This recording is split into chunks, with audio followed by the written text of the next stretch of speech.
धूप निकली है, धूप निकली है, बारिश हो रही है, बारिश हो रही है, धूप निकली है, धूप निकली है, रात में ही।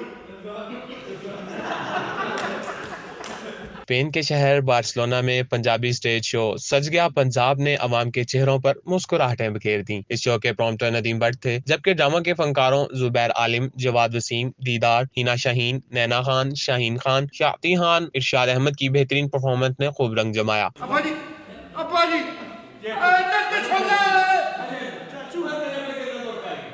अब्बा जी की है? जिंदा दिलाने बार्सिलोना ने फनकारों को खूब दाद दी। हाल में मौजूद पाकिस्तानियों ने नदीम भट्ट को कामयाब शो पर मुबारकबाद पेश करते हुए कहा, ऐसे इवेंट होने चाहिए ताकि ओवरसीज पाकिस्तानी भी इंजॉय कर सकें। हमारे लिए यहाँ तशरीफ लाए। सारे फनकार आपके जाने पहचाने हैं, हम आपके बेहद ममनून हैं। मुमताज मनीज सोतरा, UK एंड यूरोप 44 स्पेन।